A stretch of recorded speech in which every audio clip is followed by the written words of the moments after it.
सभी को जय यीशु। हम इस पवित्र चालीसा काल के इस पुण्य सप्ताह में प्रवेश कर चुके हैं, जहाँ पर हम प्रभु यीशु के दुख भोग और क्रूस मरण को बारीकी से अनुभव करते हैं।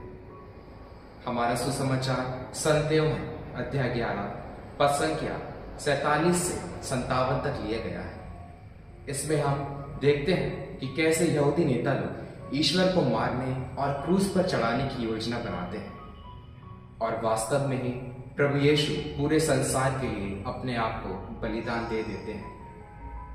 प्रभु यीशु न केवल यहूदियों के लिए बल्कि समस्त मानव जाति के लिए अपने आप को क्रूस पर दे देते हैं। इस सुसमाचार में हम विशेषकर दो बातें का अनुभव करते हैं। सबसे पहली बात कि मानव की योजना और ईश्वर की योजना कितनी अलग हो सकती है। एक तरफ मानव अपनी योजना अलग बनाता है, जैसे कि हम इस सुसमाचार में देखते हैं कि यहूदी नेता लोग ईश्वर को हिंसा और क्रूस पर चढ़ाने की योजना बनाते हैं, और वहीं दूसरी तरफ ईश्वर उसी घटना द्वारा एक मुक्ति का द्वार खोल रहे थे।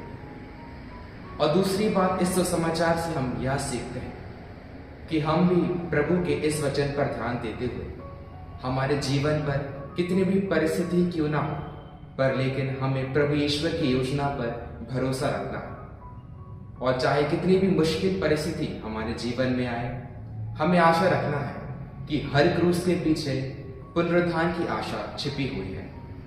तो आइए हम विश्वास करें कि प्रभु का पुनरुत्थान और क्रूस मरण द्वारा हमें मुक्ति प्राप्त होती है। जय श्री